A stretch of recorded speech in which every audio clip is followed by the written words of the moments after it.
This is VOA Africa.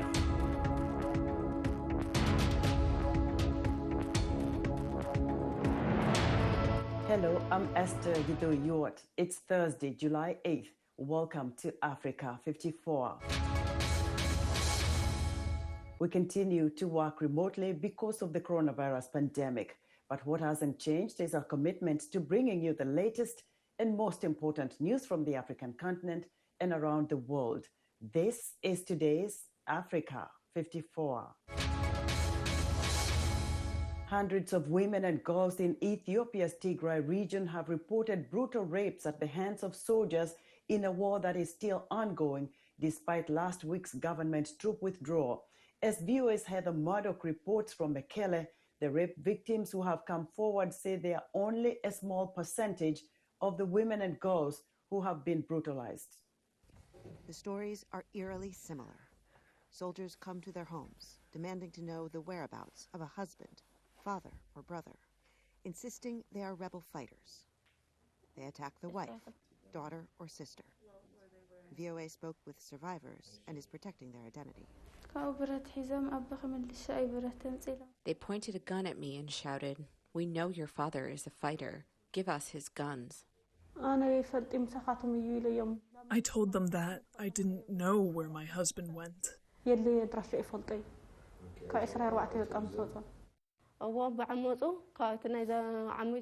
threw my baby girl on a mat, and the three took turns raping me. My baby cried the whole time. Hospital administrators in Tigray say because of the ongoing war, it is often too late for rape survivors to get help to prevent pregnancy or disease. The women are also gravely wounded, both physically and mentally. But when you see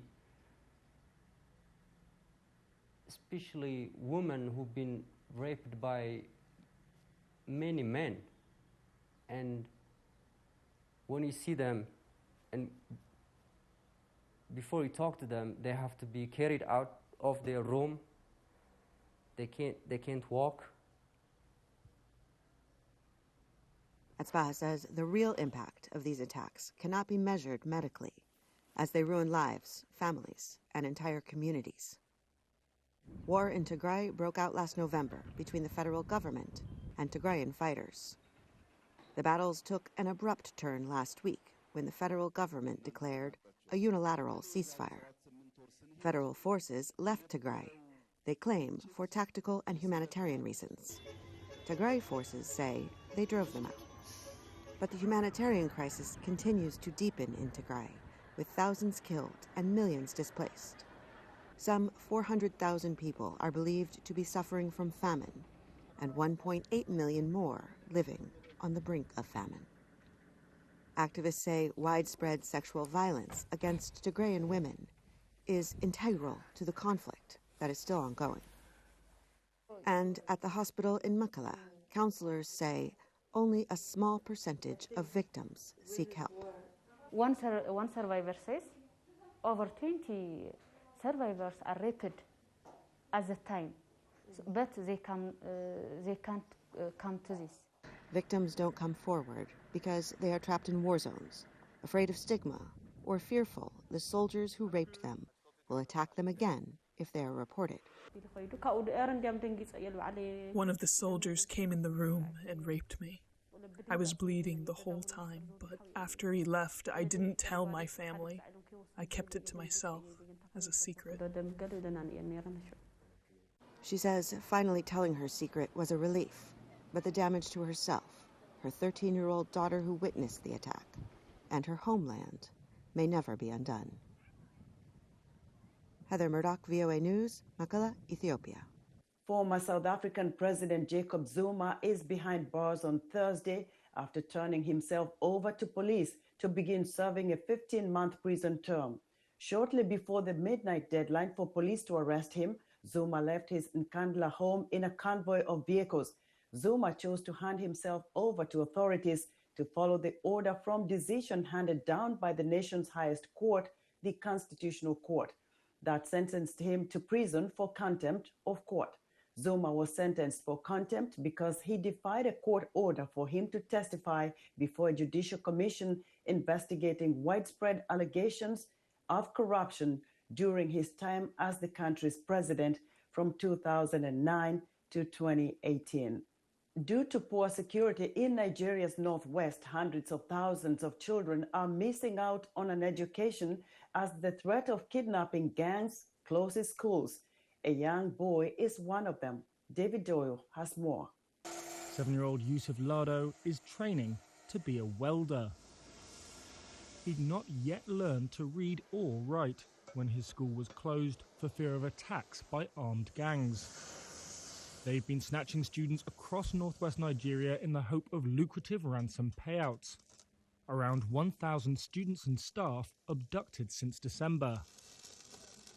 Yusuf has now set aside his dream of being a doctor.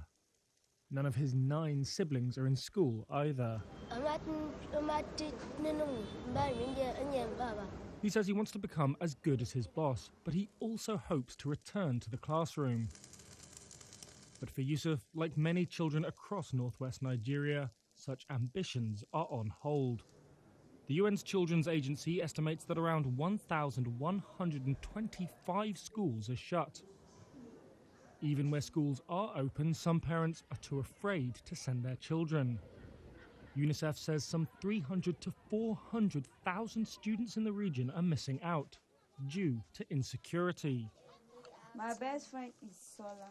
Even before the latest attacks, state schools in the impoverished north were struggling to accommodate rapid population growth. Peter Hawkins is UNICEF's Nigeria country representative. The situation in education in Nigeria is probably at its biggest crisis point at the moment. There are in the region of 13.2 million children out of school in total, which is the highest number globally. Escalating violence has made the situation worse. On Monday, gunmen raided the Bethel Baptist High School in southern Kaduna State.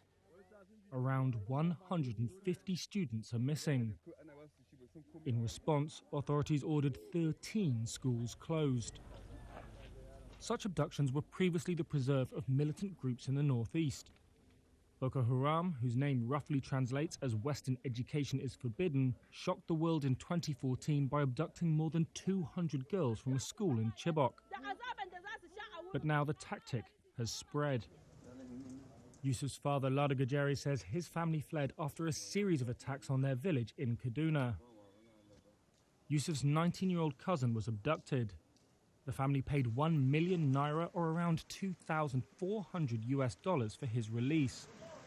But the kidnappers killed him anyway. I will do my best to see that my children are educated, even if it's just 2 amongst them, because I am not educated, and I don't want them to be like me. I will try and put them back in primary school. Today the family lives in a house on the outskirts of Kaduna City. But Gajeri says there are no free schools in the area that he considers to be safe enough for his children. That was David Doyle of Reuters reporting.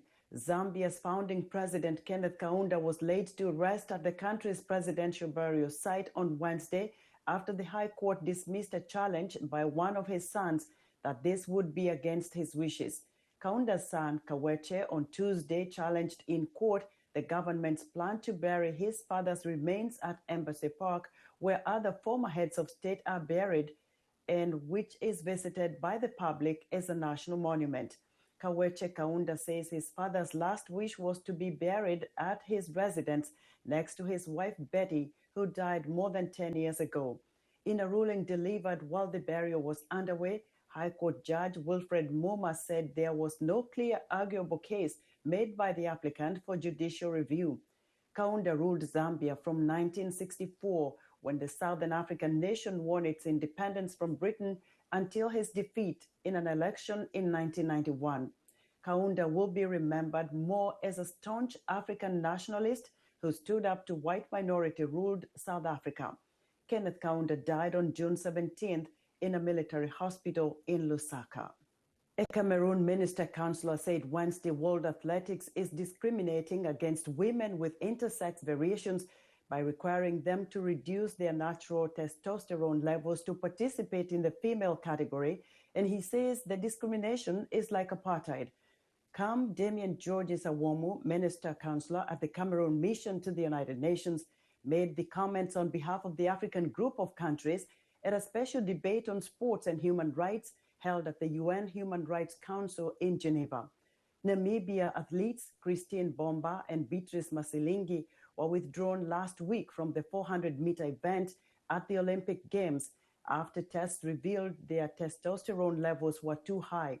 Awomu says, quote, "The majority of athletes affected by the regulations are from the global south, and for Africa, these regulations remind us of the difficult and dark past of racial segregation. The same rules have prevented South Africa's Caster Semenya, Burundi's Francine Niyonsaba, and Kenya's Margaret Wambui from competing in the 800-meter race after refusing to lower their testosterone levels with medication. There is a women-only village in northern Syria, Rojava region, where widowed families live due to an increase in domestic violence in the area. Village leaders are now also welcoming victims of domestic violence and sexual assault. VOA Zena Omar brings us this story from northeastern Syria, narrated by Bijan Hamdard. Jinwar, which means women's place in Kurdish, is a village built in 2018 solely for women. The community began with just 5 families, but quickly grew. Mostly, women have been the victims of these wars, and that's why there was a need for a place like this. In this society, it is often assumed that women cannot survive without men, but we don't agree because we know ourselves and the strength of our will. Coming to Jinwar has allowed us to make progress and made us to get to know ourselves better. Now the community wants to expand the project to include women victims of domestic violence. Locals say the number of widows and divorced women in the region number in the hundreds of thousands, and according to Amin, some of these women are subject to domestic violence, sexual assault, and exploitation. Akin Omar lost her husband in the Turkish incursion on Afrin. She now lives in Jinwar along with her 2 children. I came here and I have been living here for about 5 to 6 months. It's very beautiful and very safe. We have a house to live in, we are protected in every way, and we can meet our needs. We have a stable life here. Other women like Omar say they face violence in a society where tribes and clans have a lot of power, especially in regions that have been under Islamic State control for a long time. We used to be insulted and brutally tortured by our husbands and by ISIS militants. If a woman didn't wear black clothes, she would be flogged. If a woman revealed her eyes, she would be flogged. That time is over. Now there is democracy, and we feel freedom. The Jinwar project is funded and organized by 3 local organizations, and its concept is to provide housing and employment opportunities for the women living here. Thousands of women have become widows as a result of Syrian civil war and the fight against Islamic State. Wars that some of these women say were started by men, but women and children bear the brunt of the consequences. For Zana Omar in northeastern Syria, Bijan Hamdard, VOA News. Let us know what you think about Africa 54. Join the discussion on Facebook. Our address is Africa 54. We're also streaming our broadcast live on Facebook. Please watch and share our show with your friends. Also, check out our headlines 24/7 on voaafrica.com. Still to come, Haitians are stunned and angry over the assassination of President Jovenel Moïse. We'll have a report after a short break. Health, wellness, sport, beauty, medical breakthroughs. Healthy Living cares about your well-being. What are the main health concerns in Africa and around the world? Find out the latest on coronavirus. Connect with our experts and ask them questions. How long does the virus stay? Join me, Lina Khmoudou, in Washington every week on Healthy Living, right here on VOA.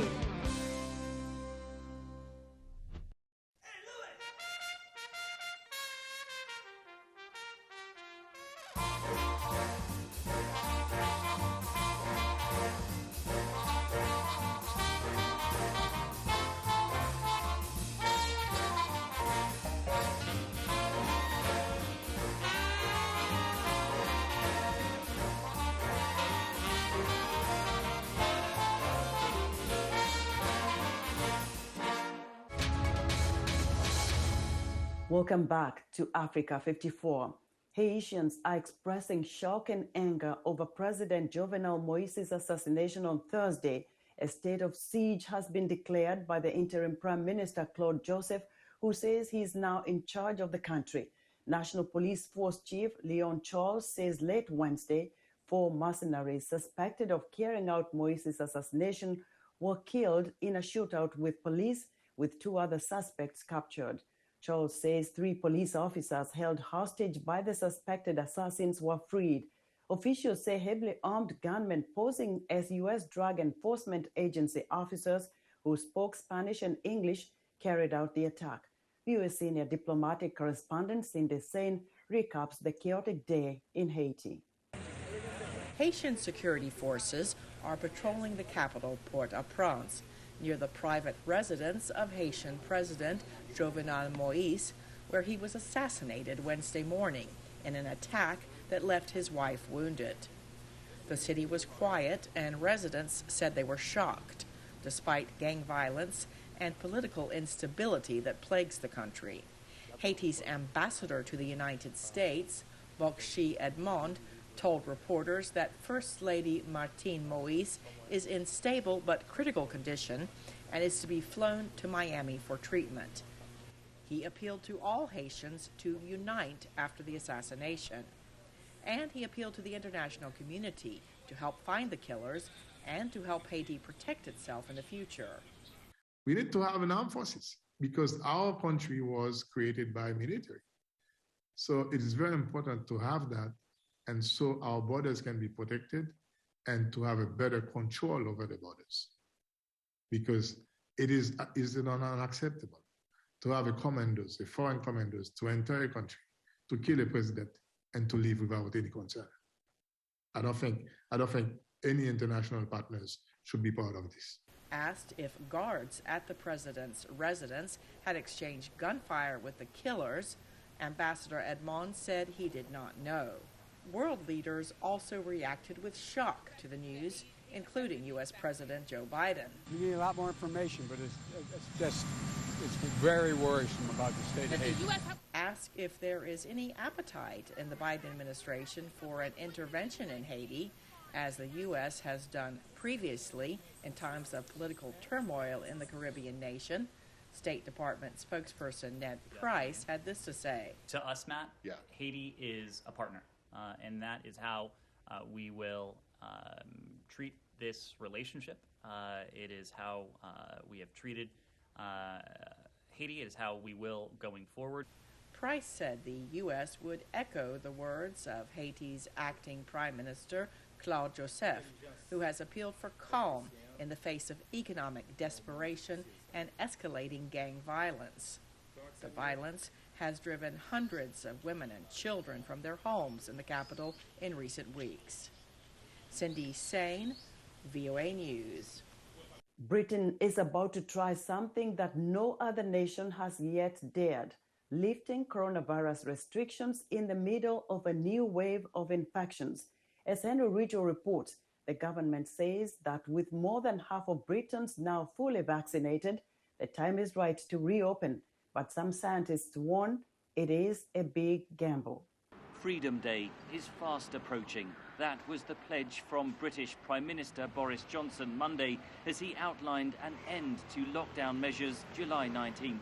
Final confirmation of the move is expected next week. Our vaccines have helped to break the link between disease and death.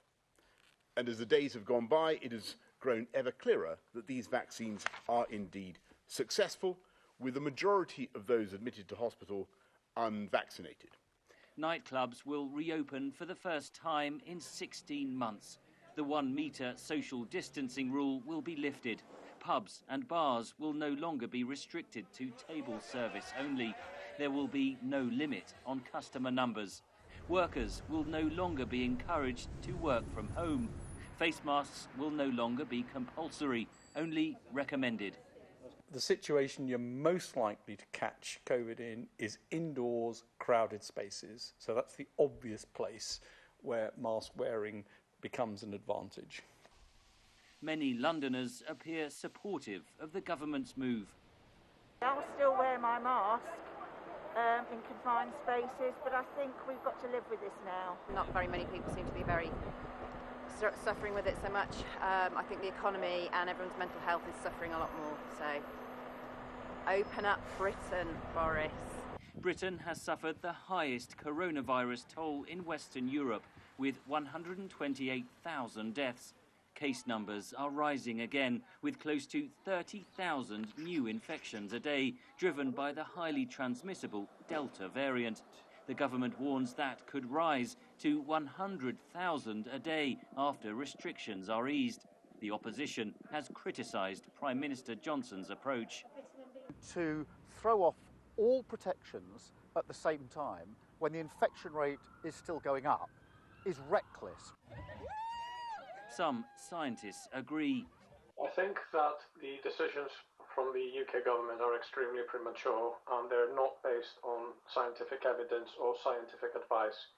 If we are to begin a process of reducing the interventions that prevent transmission, we need first and foremost to implement, at the very minimum, improved ventilation in all enclosed environments. Britain's resilience against another wave of the virus is already being tested as large groups of fans gather for the Euro Football Championships. Soon, crowds of any size will be permitted, indoors or out. The government believes the vaccines will provide sufficient defence.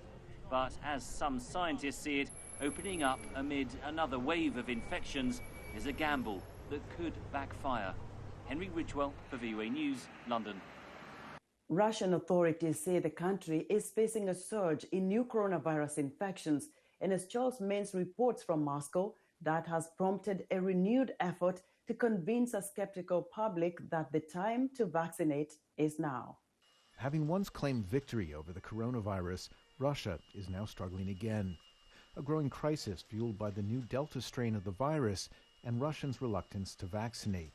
Just 12% of Russia's population has been vaccinated thus far, say experts, despite the government having unveiled its Sputnik V vaccine to much fanfare at the beginning of the year. We at Russia do have a functional vaccine, and so the fact that people in Russia are not getting it en masse is a huge misunderstanding of some sort. And I really hope that changes. Infection rates have tripled in the past few weeks, with Moscow hit hardest. Moscow Mayor Sergei Sobyanin says the new Delta strain now accounts for nearly 90% of all new coronavirus cases, and with it, a new death record toll that is likely to rise, say experts. Definitely more people are going to die if they do not vaccinate before we beat this disease. That grim reality has forced authorities to reintroduce restrictions, ending months of near normalcy. Cafes and restaurants are only open for the vaccinated or those who can prove they're healthy with a government-issued digital QR code. State entities and service sector businesses must also ensure at least 60% of staff are vaccinated within a month, forcing some to choose between their job or the needle. Like most people, I'm here because my employer said I had to get vaccinated. Half a year after the vaccine's arrival, the demand for Sputnik V is finally palpable, say health workers. We've been working here since January 19th, quite some time. But in the past week, we've seen those wishing to get vaccinated increase threefold. President Vladimir Putin has joined the campaign, ending months of speculation to say he too was vaccinated by Russia's Sputnik V out of the public eye. But polls show widespread resistance to vaccination persists, and the Kremlin has quietly abandoned its goal of inoculating 60% of the population by the fall. Meanwhile, authorities have allowed some high-profile public events to go ahead, despite the surge in infections. It's a mixed messaging that some fear undercuts the government's coronavirus response and legitimate efforts to contain the contagion spread. Charles Mains for VOA News, Moscow. People on Spain's Mediterranean coast are grappling with what researchers are calling a silent invasion of sea algae that is threatening its biodiversity, tourism, and fishing industry. Scientists say the invasive species arrived in the Mediterranean from Asia in the ballast of cargo ships, creating an environmental nightmare. In this report for VOA narrated by Jonathan Spear, Alfonso Beato has details from the southern Spanish coastal city of Tarifa. On the tip of the Iberian Peninsula, Tarifa is the southernmost city in Europe. This thin stretch of the Mediterranean separating Europe from Africa is a transit point for whales and a rich fishing ground for tuna that feed on the nutrients of the Mediterranean. It is also a major transit route for world trade, with as many as 300 ships passing through here daily. It is on ships like these that researchers believe the invasive algae has come to create what people here call an environmental nightmare. I know the sea current well, and in my life I haven't seen anything like this before. Many octopus used to be seen, and now we have seen 1 or 2 a year, when before there were many. The algae's scientific name is Rugalopteryx okamure. Originally from Asia, it thrives on the seabed 10 to 20 meters deep, has no predators, and takes over crevices where marine species live. What you see is a blanket of algae. In fact, I have filmed a mullet stuck on top of the algae, spider crabs walking on top of the algae. They are without their caves, without the cracks, which is where they take shelter. Tarifa is home to 44 fishing boats, and they are in danger of disappearing. They arrive at ports with nets filled with algae instead of fish and end up in the garbage. Tuna are the most prized game fish, but their food source is disappearing. Also endangered is the tourism industry. The algae are a nuisance both for bathers and for those who come here for kite surfing. For divers, spotting marine life has also become tricky. The algae move with the tides from one place to another. There are days when there are many, and there are days when there are fewer. The algae came from the coasts of China, Japan and the Korean peninsula and made its way here in untreated ballast waters of cargo ships. Researcher Antonio Vegara has been studying possible solutions, including having ships clean their tanks before docking at Spanish and Moroccan ports. The ships that operate in Tanger Med, Gibraltar and Algeciras Bay should have their ballast waters treated, especially those that come from Asia, the origin of this algae. Vegara lectures at Tarifa's Adult Education Centre, and his work includes finding ways to use the algae to make products such as fertilisers and cosmetics. For Alfonso Beato in Tarifa, Spain, John Spear, VOA News. And that's our show for today. Be sure to watch Africa 54 on our website at voaafrica.com. From all of us in Washington, thanks for watching.